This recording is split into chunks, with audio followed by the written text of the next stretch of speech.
folks in here. A lot to talk about tonight. We'll start with Dre Bly's exit. Somebody in the chat said football or basketball talk first. We're starting with football because we're going to have a special guest here in a minute. But Ross, I guess, not surprised, but maybe so. I don't know. What's your take on this? Yeah, I mean, it's relatively surprising, I would say. I would think of, if you read the message boards, the two coaches they kind of want fired based on results would be Tim Cross and Dre Bly, just based on how their units have performed over the last 4 seasons, especially the last season. Defense has gotten worse in those areas, especially with the talent influx at defensive line and at cornerback. I mean, he had some talented corners with Grimes and Duck. And is my audio okay, John? Yeah. Is it good? AirPod audio for sure. Yeah. But yeah, I mean, Mac Brown said he would meet up with Gene Chizik and make a decision on some coaches, and it sounds like the first move was to part ways with Dre Bly. It sounds like Dre Bly is going to pursue coaching opportunities elsewhere. It does seem like mutual parting, but it does seem like it was one-sided. I'm sure Dre would love to stay at UNC, but I think it's a necessary move if to get better at that position. Because I think he was really good at recruiter based on the talent he brought in from the 757 for a couple of years. But once that talent's not developed at cornerback, you kind of lose. They can easily recruit against you. I think that was one factor to think about. I think Tony Grimes is kind of the guy you look at coming in as a 5-star, not really getting better, almost getting worse over the 3 years, and then transferring. And that's kind of the worst case scenario there. So part ties with Dre Bly. Interesting to see if there's anything else that happens. We don't know. I don't know if there's going to be any more moves made. And interesting to see where Mac Brown goes. Do they move Charlton Warren to coaching both defensive backs, safeties, and corners, and then bring in someone to coach maybe jacks and rush end and defensive ends, and then keep Tim Cross the defensive line? Or how do you handle the coaching group now? I'm sure Gene Chizik and Charleston Warren will have a say in that moving forward. But, yeah, Dre Bly, one of the best cornerbacks, one of the best defenders in UNC history, essentially fired yesterday. So that is shocking, man. I thought, for his recruiting prowess, you'd think you could keep him on. But he's gone. Yeah, definitely in some sort of role. I guess the option to coach cornerbacks was not a thing anymore for Dre Bly. So he moves on. Where he lands up, I'm sure we will keep up with it, find out, and hopefully he's successful. Adam, what'd you think? I mean, you had to ask the question on Monday, and Mac answered it and told you he was in no rush. And here we are, right, 48 hours later. 2 days later.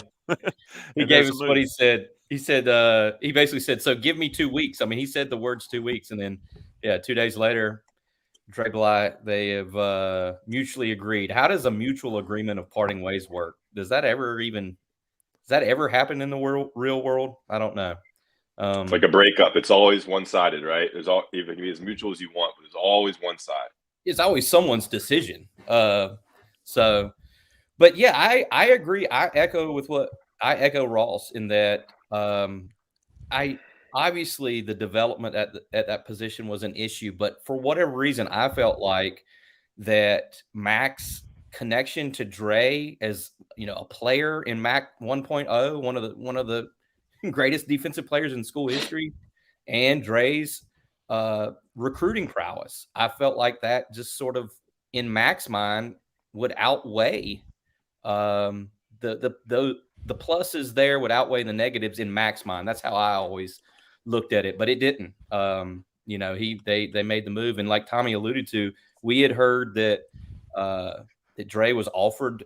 I don't know if offered's the right word. Told that you can move to a different position in the staff for the same amount of pay, and did not do that.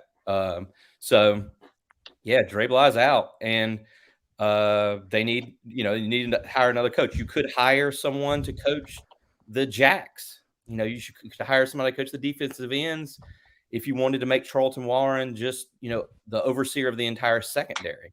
A lot of different ways you could go. Will Tim Cross be next?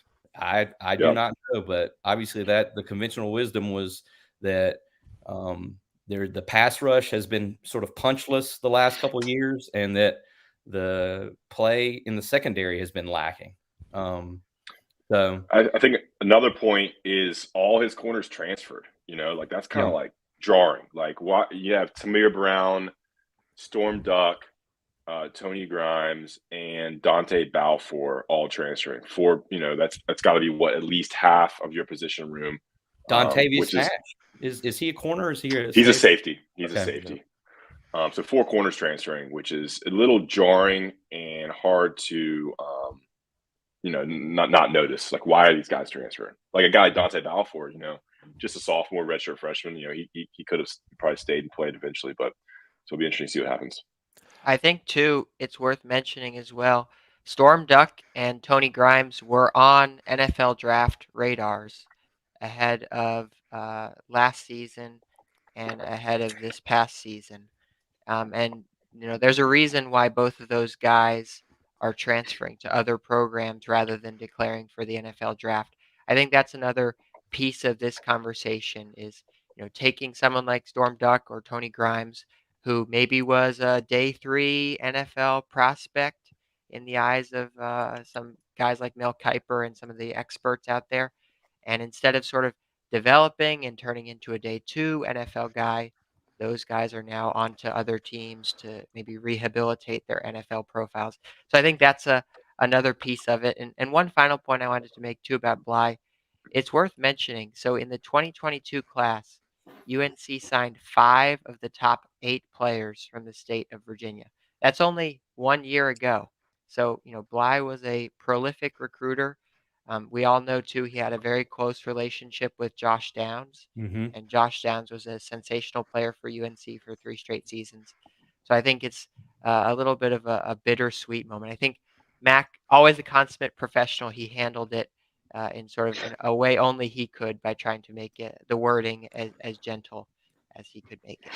Josh Downs said, I can remember Ross and I, the group of us that cover the team regularly, talking to Josh Downs and asking him just about his path, to becoming a 2-time first-team All-ACC receiver, these 1,000-yard seasons. And he said he could remember when Mac got the job because he said, my uncle, meaning Dre, called me up when Mac got the job and said, hey, I'm going to Chapel Hill. You got to come with me.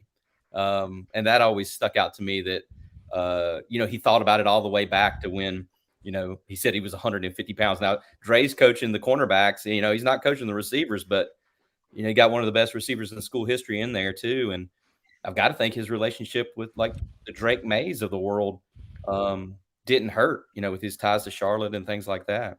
Yeah. There you go. When I wrote the article, Bly had a role in recruiting all those players that you see on your screen. Sam Howell, Josh Downs, Tony Grimes, Cedric Gray, Drake May, Keyshawn Silver, 5-star, Zach Rice, 5-star, George Pettaway, Taylor Holloway, Tyshawn Chapman, Marcus Allen. So some of the most talented players of the last 4 years. Bly was a very active recruiter.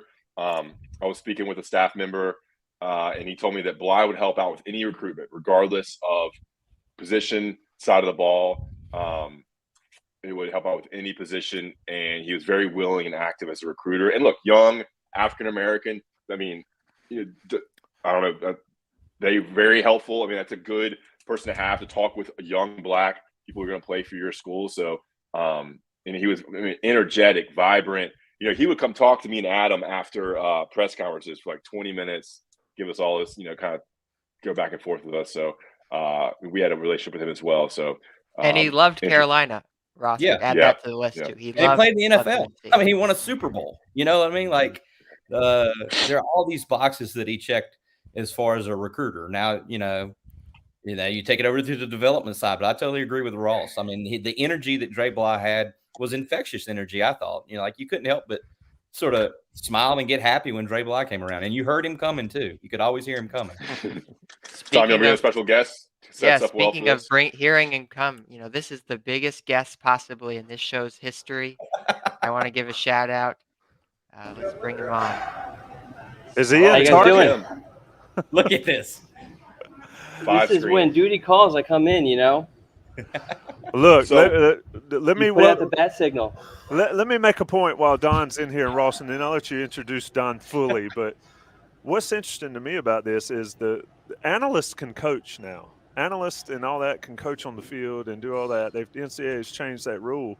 So that's why I was a little surprised that Dre wants to stay in the coaching aspect of it. Well, he could have done that in a different role, whereas you couldn't do that before now. Anyway, it's an interesting departure, I would say, but not unexpected. Go ahead, Ross. Live from Planet Fitness, we have Inside Carolina football I recruiting probably guru, shouldn't. Don Callahan. Probably shouldn't give them free advertisement, should I? What a power move! What a power move! We decided to bring Don on for a recruiting kind of, Don's been covering recruiting and Dre Bly now for 4 years. And so we thought we'd bring him on for a little bit about how this affects UNC's recruiting, what Dre Bly did for UNC, and then how this changes how UNC will recruit now, given the loss of Bly from a recruiting standpoint. We'll give Don the floor here, pop a couple questions out here, and get him out of here before we go into some basketball talk. Don, the floor is yours. Dre Bly, recruiting. What do you think? Yeah, I mean, obviously, I only focus on recruiting, so that's really from a impact standpoint. That's all I care about, and I think it's a big loss for North Carolina. To be honest, I think he was one of UNC's better recruiters, and he was a green recruiter for sure. I mean, he has only been a college coach for a few years, just when he was at North Carolina. So he kind of learned on the job, and he made a couple of mistakes early on and was still making some mistakes, but he had a lot of success in a short period of time, despite his lack of, experience. For a lot of things Ross said, he was able to resonate with a lot of recruits, particularly in that 757 area. I mean, you can have an ace recruiter in Charlotte, for example, and you can always replace them with another really good recruiter, bring them into the Charlotte area, and have some success. With Bly and the Tidewater area, I just can't imagine anyone who could do a better job in that area. And it's difficult to fully explain just what sort of cachet he kind of carries in that area, unless you've been in that area, you've been around those, the camps and the different events that they hold in that area. I mean, he's idolized. There's fields in that area named Dre Bly Field. And, a lot of those people who grew up in that football community stayed in that community, and their sons went on. Daylen Everett, who UNC didn't get, but UNC, fought tooth and nail against Clemson for. His dad played against Dre Bly when they were in high school. There's a lot of other situations like that where recruits, parents knew him growing up. His Dre Bly's sister is a teacher in the area. His mom has lived in the same house forever. So I think it's a big loss from a recruiting standpoint for sure.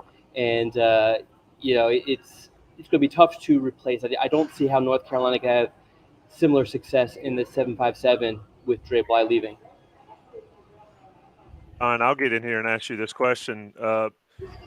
It seems like there's been a sort of a shift a little bit off of Virginia, especially the 757 with Charlton Warren involved. They've gone to Georgia and gotten some guys. Is that sort of a thing, or is that just how it's worked out this last couple cycles? Well, recruiting is cyclical, so, I mean, you're kind of using this past year. Well, the year prior, most of UNC, I don't have the numbers in front of me, but I mean, I think it was like almost half, if not half of the class was Virginia guys. And the year before that, UNC got a bunch of other Virginia guys in the, what would they be, the 2021 class. And even though that there was more of a focus, Charlton Warren has stronger ties to that Atlanta area and naturally likes those Georgia boys, but UNC still did get Paul Billups out of the 757 and was recruiting a bunch of other players in future classes in that area. Adam Smith, you're up. Question for legendary Don Callahan. I just love everything about this, Don. I really do. Well, I was scrolling through some of the comments here as you talked, and I thought, let's see, who was it that had? I'm not smart enough to put them up on the screen, but there we go. Question from Slagle I thought was a good one. He asked, was the lack of development in the secondary hurting Carolina on the recruiting trail? Is that something that players or parents or high school coaches, do you think they noticed that? Do you think they picked up on that with maybe, Tony Grimes becoming a flop? I don't know if flop's too strong of a word, but is that something that you think recruits notice? So I think typically recruits don't notice those things, but I think, as you mentioned, using the Tony Grimes example, that is, the Tony Grimes signing. I think we're going to look back on and see it was kind of like a double-edged sword in a way, because, it did help UNC sign a lot of guys from that area, including obviously Tony Grimes. But the fact that things ended with him transferring, and for the reasons I've heard through the grapevine on why they felt the need to transfer, that's not going to help North Carolina. And some of it was the developmental stuff. So I think, yes, to answer your question, in this scenario, yes, I think it wasn't going to help North Carolina with certain guys. But in general, high school recruits just aren't that detailed oriented to really look into those sort of things. Hey, that's a great point there. Let me ask you a question, Don, from Drew Krebs, and I'll pull it up on the board. Real question to the show. Is a great high school recruiter a premier quality in a coach given the portal situation? I sort of asked Mac that off to the side a little bit. How do you balance high school recruiting and portal recruiting? So how important is it to have a great high school recruiter on your staff, Don? Yeah. So, so your question is how great is it to have the high school recruiter? Your question is different than this question. Okay. Well, let's stick with his question since it's more clear. Okay. Okay. All right. So with transfers being such a big role now, how important is it to have a high school recruiter? Yeah. Does it diminish it? I guess is what the question is. Yeah. That. Yeah. I mean, all right. I think that still remains to be seen. We've only. Yes, the transfer portal has been around for a couple of cycles, but this is the first one where we got it full on. And I don't know. I still think that programs, good programs, the core of them, the foundation is going to be built on high school recruiting. And you look back at Georgia, for example. I mean, they have a dynasty built, and it's because of what they have done in high school recruiting. You look at where their ranking has been.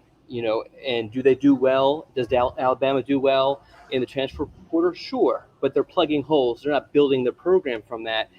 Georgia wouldn't be, favored to three-peat again if they just purely went through the transfer portal, because all those guys would be gone. So I still think that having good high school recruiters on staff is really important. All right, boys. Don, I have an important question. How much do you bench? I benched the bar. Don't tear your pack. I got one question to get us out of here, to kind of put the put the end of this Dre Bly era. What made him, what is his legacy, I guess, as a UNC coach for 4 years? What made him such a good recruiter? What will you remember about Dre Bly's time as a coach at UNC? I think you summed it up really well. I only caught the tail end of what you were saying. Was just, he's such an interesting guy because, yes, he's cocky. And when you say that, at least in my mind, it's like a negative connotation, but it's almost like a fun cocky. Like no one ever takes offense to it. He's definitely very sure of himself. It's almost like the best example is like a Chad Ochocinco sort of thing. That level of cockiness. Very, very likable. You never feel like he's talking down to you, which you can definitely get with college coaches in a lot of instances. You never feel like you're talking to a guy who played in the Super Bowl, who was at one point one of the best cornerbacks in the league ever. Just so incredibly down to earth. Now, yes, he will remind you certain things about his career when you're talking to him, but always had a smile on his face, always loved UNC, definitely bled Carolina blue. I think he did some really good things for North Carolina on the recruiting trail. That is the expert, Don Callahan, live from a gym. We're not going to give free advertisements out here, but if you have a dollar, you can join. That's got to be a first time, a Planet Fitness podcast appearance. It's all maybe time. Maybe next time I'll be on the treadmill and do it. Hey, you go ahead. I've got an elliptical in my garage. If you want to buy it and put it in the mine tower, I'll help you get it there. That's Don Callahan. Appreciate it, Don. Thank you, Don. Get back to your workout. I'll see you guys later. Very, very interesting take there, or at least an interesting area of take there. But he's right. The loss of Dre Bly will be felt by North Carolina, but I think the relevance here, and there's discussion in the chat, is that player development was an issue. Was it Dre Bly's issue? We'll find out because he is no longer on staff at North Carolina. I'm going to take a short break. Anything left football-wise, guys, before I move on? That's an all-timer. That's an all-timer. Joining Planet Fitness. Yeah. I can't let that go. That's awesome. John's speechless. Is there anything transfer related you want to get into after the press conference? You think worth talking about?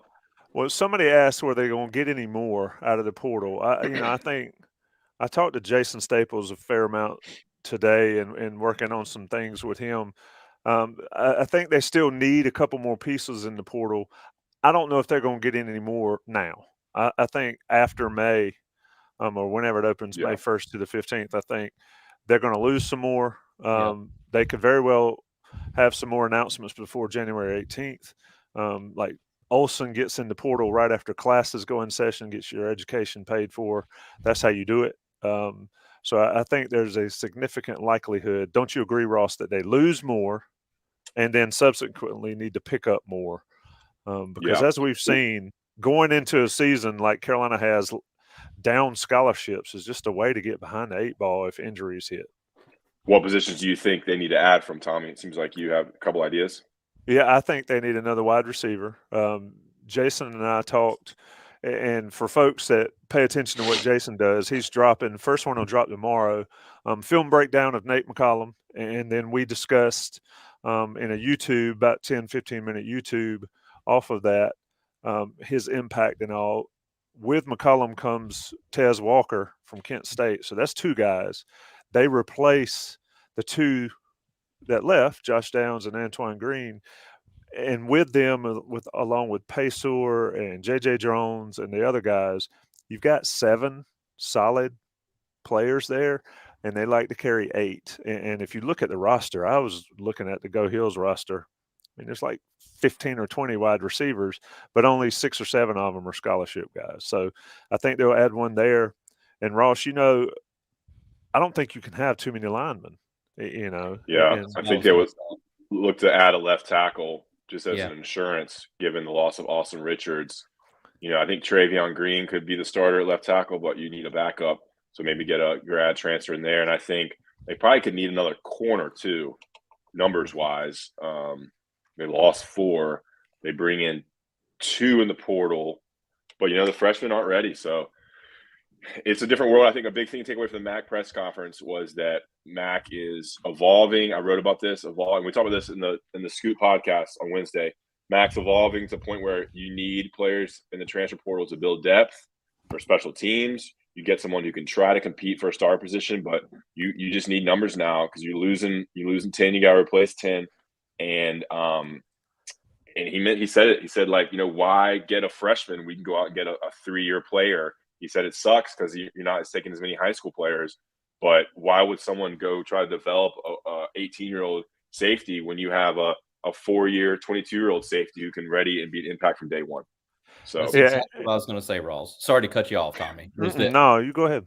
Was that when we talk about takeaways, one of my things in just listening to Mac and trying to hear what he's saying, but also what he's implying is when he says, he sort of gets philosophical and, old timey in a way of saying, I hope this just doesn't kill high school recruiting. I hope this doesn't change high school recruiting. I think he's saying that because he feels it happening.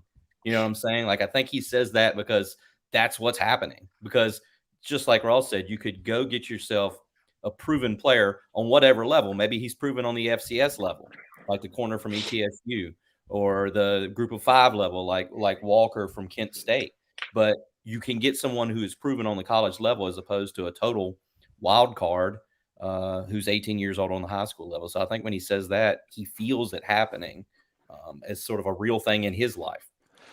I'll tell you something that's interesting, and from discussing it with Jason, and if folks aren't a member of the premium boards, you got to be just to get Jason's stuff. But of course, the podcasts are free, and I can't remember if we talked about that on a couple of the player breakdowns. But you get a guy with 3 years left in the out of the portal that has 2 or 3 years left. He can't go anywhere, right? You get a high school player, and he doesn't play his first year, he's out, free. You get a portal guy that comes in with 3 years, 2 years to 3 years eligibility left, and he doesn't start right away, he's there. And now with the rules that they're trying to put in place that you can't leave without valid reasons and all that, that's the waiver deal just rehashed. I think that getting transfers with multiple years is the way to go, really. I mean, to Don's point, you got to have high school recruits. But if you get a high school guy that comes in and he doesn't play his freshman year, he's out the door. It's no different than a college team picking up a guy. So it's still a mess. It's always going to be a mess. To Ross's point, Mac's evolving. You have to. You're going to get left behind. And I think so far they've filled the gaps they needed with some good guys. I mean, Nate McCollum and Devontae Walker, they're probably going to start. And if they don't start, they're going to have a ton of snaps between them. And my favorite quote from Mac, and this is the last point before we go to break, on Willie Lampkin. He's undersized. He's 6 foot, 275, 285. He's nasty and mean. 47-0 as a high school wrestler, so he knows how to use his hands, which has been an issue on the lines at North Carolina. But he said he gonna make somebody in that room work really hard not to lose their job, and that's what they need to do. They need to have competition. Anyway, Johnny T-Shirt and JohnnyT-Shirt.com, sponsors of this podcast. Great friends with Inside Carolina and great friends for you, the Inside Carolina Premium subscribers. Get your 10% off your order online or in person. If you're not a member of the premium message boards, you need to get there. Jason's film breakdowns on each transfer is coming starting tomorrow, starting with McCollum, as I mentioned, to Walker, to Lampkin. And you get so much more with Donnie Scoops. You get the Scoop podcast with Ross and Don on YouTube and on podcast feeds, but Don's written articles are great as well as Sherelle McMillan and all that stuff. Basketball recruiting is heating up again, so it's worth it. Johnny T-Shirt, JohnnyT-Shirt.com. National Guys Pay the Bills. It's On the Beat Live. All right, basketball talk. Seems like we've done this before on the Beat Live. Tommy Ashley, John Bauman with the two beat writers, Adam Smith and Ross Martin. Ross, Carolina goes to Virginia. Adam, you were there covering. Ross, did you go to Virginia? No, let's go to Adam. He was there. Yeah, let me start with Adam then. Adam, you're in Virginia. What is it about that place that causes Carolina basketball players to lose their minds, at least at some portion of the game, notwithstanding Baycott getting hurt right out the gate? Well, I think it also has something to do with the team that plays in that place, and the coach that coaches that team. That's a pretty wimpy answer on my part, but it's true.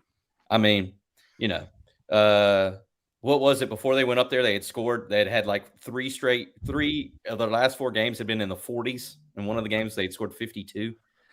I mean, I don't know, but I mean, here's my my Carolina Blue take on it is I think if Baycott doesn't get hurt, they win the game. But hey, there's no way to prove that or anything. But yeah, 8 straight losses in Charlottesville. Haven't won there since February 2012. What were you doing in 2012, Ross? How old were you? About 21? I was in Nashville. God, I was you were 26, 27. Yeah, I mean,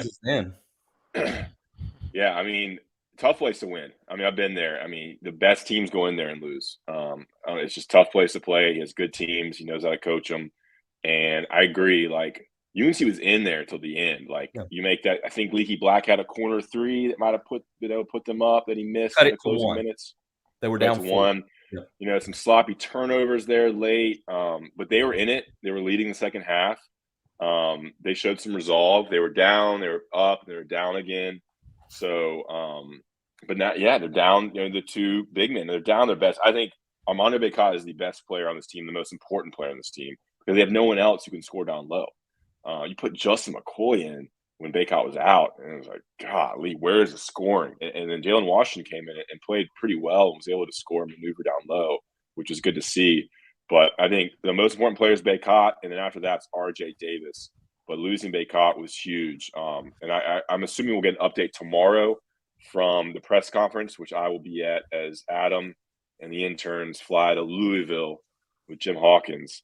But I mean, it was a great opportunity for a win, and they lost it. But look, I think this team can still do a lot of things. I don't think you should be. I don't think it's a huge loss. I think Virginia was favored. That's a good Virginia team and a tough place to play. Adam? I think just to add to that thought is that Virginia makes you earn it. Like wherever you play them, they make you earn it, and especially in Charlottesville, you've got to earn it. And I thought Carolina played well for what they had, particularly well in some stretches. They had a 20.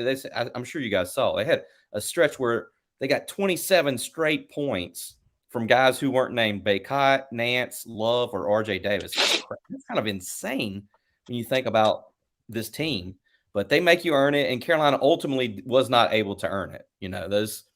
Those 13 turnovers in a low possession game are tough, and you can't win that way up there. But anyway, go ahead, John. Sorry, I didn't mean to cut you off. No. I was going to ask Adam what the mood was like in the locker room, because after the Pittsburgh loss, I sensed a lot of frustration. Armando Bacot in particular gave that interview where he kind of, was maybe a little bit exasperated. I think you asked him explicitly if he was upset or not, and he said he was. So, Adam, what was the mood like in the locker room after the Virginia loss? Did you sense that same frustration, or was it maybe a different emotion? I think it was quiet. It was quiet. Obviously they're not going to be in there partying and throwing water all over each other, but it was quiet. And I felt like it was sort of, I don't want to say shell shocked, but it was sort of a jarring thing, to see Armando in there, and let me tell you, his ankle was quite swollen. The veteran, the great Steve Kirshner, who handles media relations and communications for men's basketball, actually said, Adam, Armando is not available, because I was headed over there to try to talk to him. So I changed gears and went to Pete Nance, who did talk. But it was not. I didn't get the frustration from Pitt. It was palpable, and what Armando said after Pitt, he said it from where he was sitting to the entire room, and he wanted to make sure the people that were there got it recorded. And he actually asked later if we're going to use the word shitty, or if it would get, like, as he said, crossed out. He wanted that out there, that he thought it was a shitty performance. That's a quote, folks. Yeah. I mean, Armando is incredibly savvy. It's like when he said "Go Wolfpack" the night that NC State beat Duke when Carolina beat Wake. I mean, he is, he's a vet in every sense. John asking about Pitt made me think, one of the things I keep going back to that day is Pete Nance hurt his back that day and wasn't getting any sort of treatment. I'm not faulting Carolina or anyone, but I don't know if Pete Nance was in the condition that he is in now. I don't know if it tightened up on him a day or two later, because he wasn't getting treatment. He talked to us, and he went in and got a shower. And like that day, Justin McCoy didn't even play at Pitt, and he was like getting worked on by athletic trainer Doug Halverson, something about his toe. He didn't play, and he had him up on the training table looking at his toe. So anyway, I didn't sense the frustration, but I mean, if you look ahead to, obviously Louisville is not good at all. If you look ahead, though, I mean, think about going into an ACC game without your starting front court and with Jaylen Washington as your one big. And I do think Jaylen Washington is good and is going to be very good. But then you're trying to fill in the gaps with Leaky Black, Puff Johnson, Justin McCoy, who has been terrible, and Dontre Styles. I know Louisville is 2-15, but they've got some size. They have a lot of size. Well, it's not Dontre Styles, because Hubert won't play him. Yeah, I haven't seen him, so I don't know if he's even in that. He's not even in that rotation anymore. Yeah. That Louisville game, that's not a good, easy place to play either. And Louisville wasn't any good last year. And if my memory serves, that's when the riot almost broke out at Louisville last year, with people throwing stuff and technical fouls and all that kind of Yes. stuff. Went to And, overtime. Yeah. They and won that it in overtime. and that was a brutally bad Louisville team then as well. I mean, North Carolina needs to get ready to roll. There's some discussion. We'll call it a discussion in the YouTube chat about Baycott's injury. We'll find out. Like Ross said, you get some sort of update tomorrow at the press conference. If low ankle sprain, he'll be back in a week. High ankle sprain. I mean, one of the Alabama football players or Georgia football players missed 9 games with a high ankle sprain, and that's 9 weeks in college football terms. So who knows? But he needs to get back there out on the floor. One thing, I kind of wanted to discuss here, talking about this team, and you mentioned Justin McCoy, and for the record, I think he was minus 16 in his minutes at Virginia. Stats are brutal, man, especially when they're that bad. But Adam, Caleb Love played really well in the first half, got some assists, and then it felt like to me like he was like, "It's my turn, boys," and he made some plays late. A lot of people are discussing Love, and I want to discuss him as well. I have said, and I'm on the record saying that he's got so much good in him that Hubert Davis sees the good in everybody, and it makes sense about why Love's still out there. And he should be out there. Quite frankly, this team's not good enough for him to sit. But he sure makes it tough, Adam, when you watch him play. Yeah, he had a nice I think he shot 1 for 7 in the first half. I could be totally wrong about this, but I think that was the number. But he still had 5 first half assists, and you looked at the first half and you're like, man, he played pretty well. And even though he missed 6 shots. I am just a guy that is always going to be somewhat of a Caleb Love apologist, even though I think he shoots too much. Some of us used to play a little bit way back in the day. I wouldn't want to play with Caleb Love because he pulls all the time. I'd rather him move the ball. But I just think that his belief and his confidence in himself is his greatest strength sometimes and his greatest weakness right now. He has been asked by us about this shooting slump that he's been in, and he's fully aware of it. And, he always says, I trust my work. That's one of the things I'm sure Ross has heard from him a million times. I trust my work. I trust my work. And he does. And that's why it was 2 impossible threes that he kind of hit late. One of them was, I don't even know how the thing went in from our vantage point where we were. But,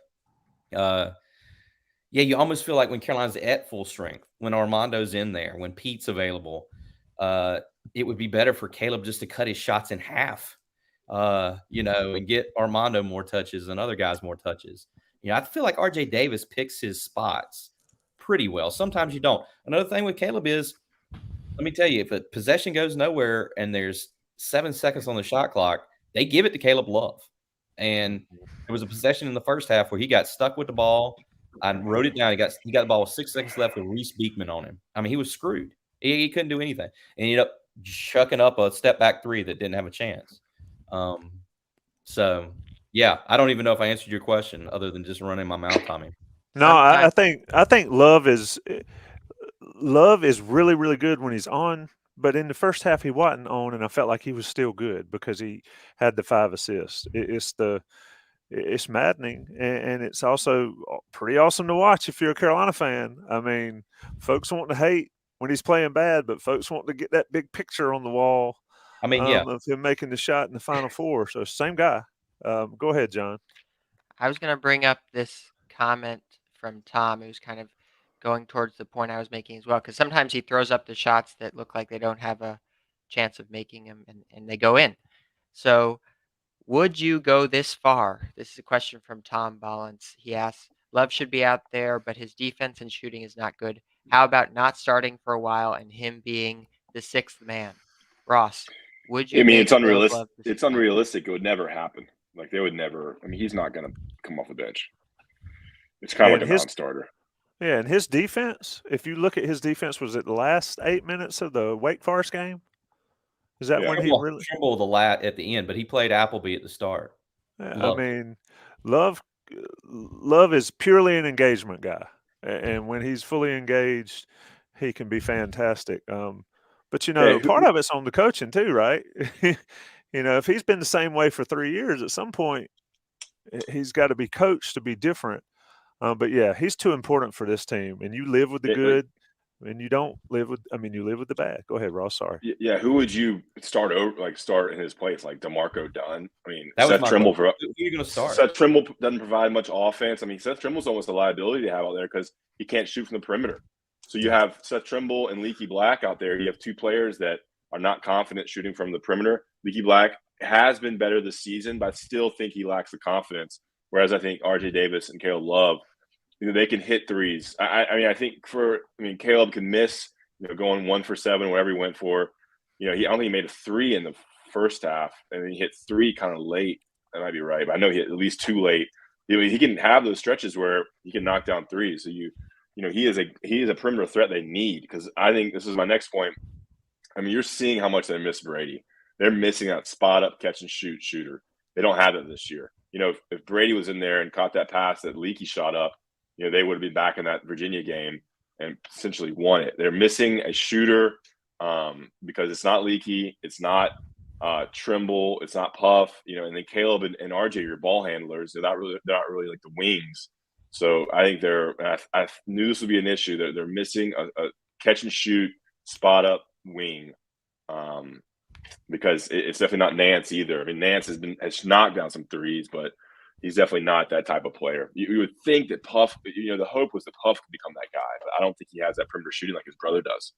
So, and now Nance is out too, and so that's to be the difference for this team. People would ask me, like, what's the issue? I just think they're really missing a shooter, and you got to recruit shooters. You got to recruit guys who can just knock it down. They don't have that on this team right now. And we've said it since they were number one that I think a catch and shoot shooter. We were even talking about, could Tyler Nickel play 8 minutes and be a catch and shoot guy? But we've been saying it since November, I think, when everything was all sunshine and rainbows. Yeah, the problem is also the shooting's bad, but then the defense just goes off the rails. Adam, your point, Virginia makes it so hard, but Carolina, it took so much for Carolina to build that lead, so much to build it. They worked so hard to build it, and then they just give it away. Yeah. It's like, I have worked all my life for all my money. Let me give it to this African prince that sends me an email, and I'm going to give it all away. I mean, that's what it seems like watching this team when they play defense. And in the drive, I think it was Beekman at the end. Yeah, the dunk. That just had a dunk that just basically sealed the game. And it was just like, what are they doing? How is Ben Vanderplus wide open? They lost Vanderplus several times. Like, how can you lose him? He scored more points against Carolina than he'd scored in the previous 4 games combined. And it's not because he's great. I mean, he's pretty good. He's solid. I mean, if he's wide open, he can make the shot. I mean, he's good. Yeah. He's a decent enough player. Maybe he would have helped Carolina. Maybe he could have been that spot-up guy. Anything left on the basketball end? We're about 10 minutes to 10. We usually run about an hour. This question from Turner Whitfield is just a launching off point to talk about Jaylen Washington. Turner asks, any chance Washington becomes a one and done? But more broadly, how do you think Washington played against Virginia? Can he step into a bigger role if Nance and Bacot are out for a significant amount of time? Adam, you go ahead. I don't think he can he? He's going to have to. Yeah, he has to. I mean, he has to. There's no other choice. I mean, we all know how long of a road he had back from the ACL injuries and the surgeries and stuff. Thank God he's gotten back. I mean, what Ross and I were talking today, he had played 6 or 7 games before UVA and scored 13 points on the season. And then he had 13 the other night. And I think something to remember about UVA is how hard they defend you down there. You know what I mean? Like, they bang, Shedrick and the big Brazilian guy. What's his name, John? I don't know. He might not even be Brazilian. Francisco, somebody, 7'1". They beat the crap out of you down there. And, Jaylen Washington's not Armando Bacot. Bacot is a little more finesse. And I thought he held up well. Pete told us, he told Inside Carolina when we talked to him that he thought that Jaylen, comported himself well in terms of dealing with the physical nature of the game. I don't think he's going to be a one and done, but yeah, I'll hop in here. I don't think he's one and done. I'm not sure he's an NBA player. People are really high on him. We haven't seen it yet. I think he's good. I think he can be a really good college player, but a 4-year player. But he doesn't have that athleticism, man. I mean, I think Baycott's more athletic than him. He does have good touch. He had some nice little moves around the basket, but as of right now, I mean, he could get a lot better. But I just don't think he has the athleticism that the NBA seeks. But he's gonna have to step up if Baycott can't go. He's kind of all they got down there. So we're interested to see how he does and if he thrives with 25, 30 minutes a game now. And they're gonna have to get creative with McCoy and Johnson and maybe some nickel in there and Leaky Black playing the 5. Maybe some maybe we'll see Dontrez too if Baycott and Nance can't go. It doesn't seem like Nance is gonna be ready for a while. If you read Adam Smith's story, it doesn't seem like he is close to coming back. Must be pretty serious lower back thing, but and we'll know more about Baycott tomorrow. But yeah, I don't think Jaylen Washington's one and done. One point I wanted to make the thing I would say about Jaylen Washington, I'll be interested to see what he looks like after a full off season in the strength program, where he's not having to work on rehabbing his knee. You know what I mean? Like he sure does have a nice shooting form, and he gets it off high. I mean, you can tell in some of those Jim Hawkins photos that nice high release that we've run. You know, I think it'd be interesting to see what he could become. I always laugh when I hear the word NBA scouts, and Ross and I are guilty of it. We'll tweet it out that NBA scouts are at the game, NFL scouts are at the game. Some of these NBA scouts are guys that got fired from college coaching jobs that just live in the area. I can tell you one was very close to me who used to coach for Mark Gottfried at NC State. And he was talking about before the game that he thought Jaylen Washington was the best prospect on Carolina's team. That's where I was about to go. Okay. So, yeah, and I don't think he's wrong. He knows more basketball than we do. But you know, I don't think he's going to be in the 2023 NBA draft, but it'll be just like with all these guys, be interesting to see what they can become. I think he's got a very high upside, and you know, I think he's just sort of scratching the surface of getting back into playing competitive basketball. Yeah, he's long, he can run, he can shoot, and people get paid in the league to do that. You know, if Brady Manick was 7 foot tall like Jaylen Washington, he'd be playing in the league right now. But for whatever reason, Brady Manick is 6'8", maybe 6'9", and a little bit slow, and he's living the life in Australia or wherever he is now. So I'll push back on you there, Ross. I think Jaylen Washington is the pro prospect on this team. Can he shoot? No, I think he can shoot. He's got a nice soft touch. Yeah. He hasn't hit a 3 yet. I think he's like he hasn't shot outside 10 feet. It's pretty though. So he's got that going for him. John B., what you got before we get out of here? I was going to say too, we've talked a lot on this show about bench minutes and how Hubert doesn't play the bench very much. And I think we kind of saw the impact a little bit of that against Virginia. Washington had a great first half, and in the second half, he kind of faded a little bit. Even some of his shots were coming up short late. So when we talk about on this show, play the bench more, it pays off in games like this when you need to use someone like Jaylen Washington for an extended run. So I do think it'll be interesting to see how he plays after he's gotten this kind of extended game, gotten the opportunity to kind of fill his lungs with a full game of college basketball, and then see how that sort of impacts his stamina and his performance moving forward. John with the flowy language, fill his lungs with the full college experience. It sounds like some Bob Dylan song. Look, we're going to wrap it up. We're going to get out of here. To the bench point, I mean, he couldn't play Jaylen Washington before now. So to that point, I mean, he just hadn't been healthy enough to play. I'm going to throw up a fun question, since everybody likes fun questions. Can each of you tell us who your favorite professional wrestler is before you conclude? I grew up going to see wrestling at Dorton Arena for like $5 a ticket, all the greats. And some of the YouTubes and stuff that out there is awesome. So I'm going to say Ric Flair just because I kind of knew him a little bit and hung out with him. Adam Smith, who's your favorite wrestler? I've never been to a professional wrestling event like you have, Tommy. I'll say the Ultimate Warrior. Love that face paint. What you got, Ross? Know anybody? I did not watch any wrestling growing up. I'll say Rulon Gardner. The real wrestler. I mean, I would say Ric Flair because of the Carolina connections. he was shout out the Tar Heels and Chapel Hill. Saw him plastered at the Carolina-South Carolina game in Kenan Stadium, I guess 2008. And everybody's yelling at him to do the woo deal. What you got, John? Do you know what wrestling is? Do you know what professional wrestling is? I am not a big wrestling guy. You look at me and you might be surprised to find out that I'm not a big wrestler. I mean, I know what the WWE is. Wasn't there like a UNC football player who became a UFC fighter, like Travis Bond or something like that? Does anybody in the He was chat a know what wrestler, I'm though. talking Yeah. about?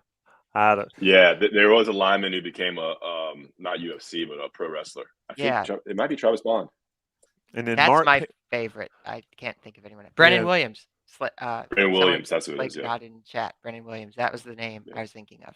Yeah, so it was an interesting time back there in the day in Dorton Arena. Shout out to that beautiful arena there at the State Fairgrounds. Anything left, boys, before we get out of here? It's been On the Beat Live on Thursday, January 12th. It's almost 10 o'clock. Anybody got stat, Tommy? Yeah, two nickels. I got a stat too after you, Adam. Okay, well, I just looked it up when did the wrestling thing. I had seen it earlier. Okay, so there are Ken Pom recognizes some. NCAA.com doesn't recognize as many as Ken Pom does. I think some teams are in transition, but Ken Pom recognizes 363 teams on the Division I level this season. Louisville, Carolina's next opponent on Saturday afternoon in the KFC Yum Center, ranks 355, so 8 from the bottom in turnover percentage. 24% of their possessions on offense end in turnovers. It's actually 23.9%, but I rounded up. That's a lot. I mean, you think Caleb Love and RJ Davis have a lot of turnovers on the season? Go look at L. Ellis of Louisville. I was looking today. Dude's got 75 turnovers on the season. Yikes. He actually has 80 assists and 75 turnovers, so he has a positive assist to turnover. Literally everyone else on Louisville's team, if you go down the entire thing, has more turnovers than assists. It's not good. So you would hope the Tar Heels, Baycott and Nance are hurt, but their guards and wing guys aren't hurt. If you could exploit that a little bit, get some live ball turnovers, some pick sixes, as Hubert Davis calls them, that could be helpful. But Louisville is one of the worst in college basketball at turning the ball over. What you got, John B? I wanted to give a shout out to RJ Davis because in the beginning of the year, the narrative was a little bit that Caleb was having a rough shooting year, but RJ was as well. But in conference play, RJ Davis, 83% on free throws, 59% on twos, and 43% on three-pointers. That's very good. RJ has kind of gotten right back into a hot shooting streak in conference play. So that's my stat of the night. It's a good one. Good way to end. Positivity Pod. It's been On the Beat. Johnny T-Shirt and JohnnyT-Shirt.com. Somebody asked, I am streaming the Inside Carolina live show from CHL Studios from 10 to 12. We're doing it live. Doing it the same way I did the signing day show at the Don's Man Tower. So if it's screwed up, it's all on me. But it will be live on YouTube as well as streaming at chapelboro.com. Ross Martin, Adam Smith, John Bauman. I'm Tommy Ashley. Inside Carolina. Peace.